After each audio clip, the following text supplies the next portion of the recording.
Speaker, I want the conscience of all of us to eat us in our sleep and in our waking for the decisions that we take on this floor, Mr. Speaker. And I am happy and I will not tire to remind that, in fact, Mr. Speaker, there is a second limb to the facts that we have alluded to here, that our own committee on finance and budget, on the advice of the Commission of Revenue Allocation, did propose to this House that instead of the 385 given by the National Assembly, we as a Senate should go with the figure of 407. That is also a fact. That question of 407 or 385 was put to us as a Senate, as a House, as individual senators elected to get every single coin we can for our counties. 22 of my colleagues, whose conscience you can see is knowing at them, voted against 407 billion shillings. Let their conscience eat them until the day that I die. But you will not run away from a vote that you took. Nobody forced you to vote in that particular manner. What is the point of order, Senator Chirange? And as you raise your point of order, please. Mr. Speaker, is it in order? I'm raising under. I'm speaking. Okay. As you stand to raise the point of order, please use parliamentary language. Proceed. Mr. Speaker, is it in order? And I rise under Standing Order 105 and under Article 93 of the Constitution of Kenya, where it defines Parliament as National Assembly and Senate. Is it in order for Senator Sifuna to continue misleading Kenyans by now shifting goalposts between 407 and 370 billion, Mr. Speaker? Yet for us, who have been in this House long enough, note that it was an increment of 15.3 billion from 370 to 385.3 billion, Mr. Speaker. Is it in order, can Senator Sifuna confirm to the country that there was an increment to allocation to the counties through Dora Bill, Mr. Speaker? Well, Senators, let us stop this hand-pecking exercise on these figures. The position is, as Parliament, Senator Eddy,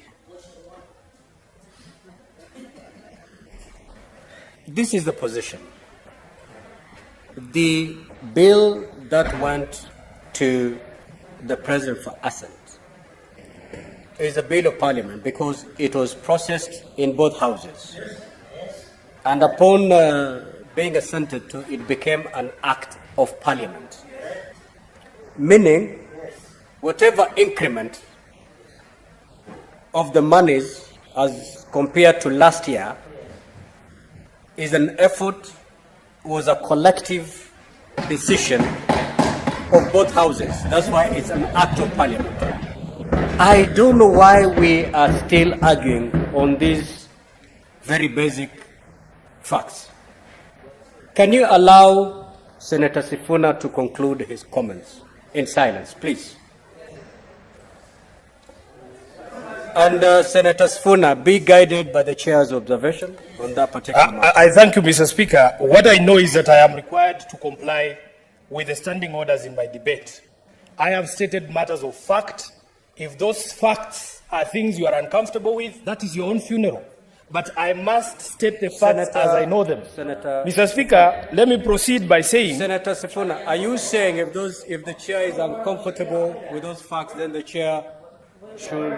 No, I'm addressing you because I don't want to address the people who Senator are in Sifuna, discomfort. Just take your comments, please. Mr. Speaker... Senator Chirange and Senator Boni, allow the senator to conclude his comments, please. Mr. Speaker, if there is unparliamentary language that I have used, you need to point it out. I am just saying. Senator yes. Senator Sifuna, indeed you've used unparliamentary language to the extent. Which one? To the extent that you said for those who voted against, let their conscience eat. I think the Hansard will. Mr. Speaker, that is not unparliamentary. That is linguistic gymnastics, which I'm allowed to perform. I know exactly what you're saying. So going forward, Senator Sifuna, refrain from using unparliamentary language. Mr. Speaker, I am going to find the most flowery language to describe what happened on this House. When the vote for division of revenue was be heard in silence? Senator Chirange, proceed. when the vote was put here, you had an option to vote yes, to agree with the committee, just like we have been asked under this particular... Mr. Speaker, can I please be heard in silence? Please. You've raised your concern. Senator Sifuna, our standing orders provide very clearly on how you should refer to your colleagues. You refer them as honorable senators. There are no people here, there are no guys here. We have honorable senators. I apologize for that, Mr. Speaker. I am going to look for the most flowery language to remind the distinguished senators on the majority side that your conscience will follow you and the decisions that you take on this floor are public. Mr. Speaker, we have another opportunity. There is another report of the Finance Committee here. I would actually not be surprised if people, again, take the decision that they took during the debate on the Division of Revenue Act. Mr. Speaker, I have just please. told you, Senator Sifuna, do not use the word people. Refer them to honorable senator. That is a requirement of the standing. Mr. Speaker, How would you feel if your colleague refer you as? But I am people. I am people. Mr. Speaker, it is not offensive language. It is not offensive language to call people. Senator, order, Senator. Senator Sifuna, take your seat. Senator Sifuna, kindly take your seat. Senator Sifuna, you're not going to start a debate with the chair. You know exactly what amounts? It amounts to a disorderly conduct. And the consequences are very clear. You're a person, you're a people. But that is the language that is allowable outside the doors of these chambers. As long as you're in this chamber, you shall refer to your colleagues as honorable senators. Kindly proceed. What is your point of order, Senator Bond? Mr. Speaker.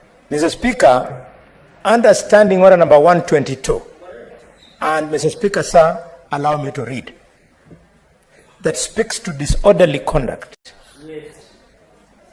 Number 1B, a senator who declines to retract the use of unparliamentary language or declines to offer apologies despite having been ordered to do so by the Speaker is engaged in disorderly conduct.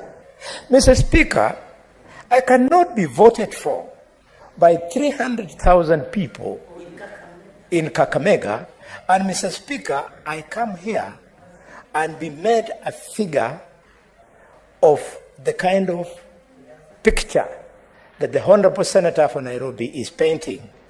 We need to call him on order unless, Mr. Speaker, you want to allow this House to degenerate into a fist fight. If you allow me as a bullfighter, I'll fix him here and now and it will be sorted out. Mr. Speaker, sir. Senator Boni, that Senator Mogeni, have your seat. Senator Sifuna, have your seat. Sit down, Senator Sifuna. Senator Boni, that is unparliamentary. You have to withdraw it.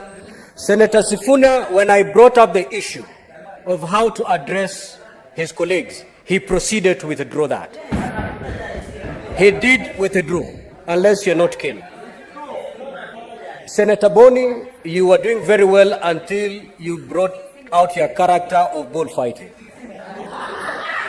Thank you. Thank you, Mr. Speaker. Mr. Speaker, Senator Boni, you cannot threaten to fix honorable senators on the floor of this House. Kindly proceed to withdraw that. Thank you, Mr. Speaker. I want to confirm, as I withdraw and apologize to the House, that this is not the place to fix him, and I would never fix him in this House.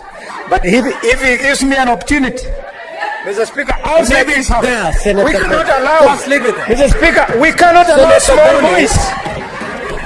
Senator Boni, have your seat. Now, honorable senators. Order, honorable senators.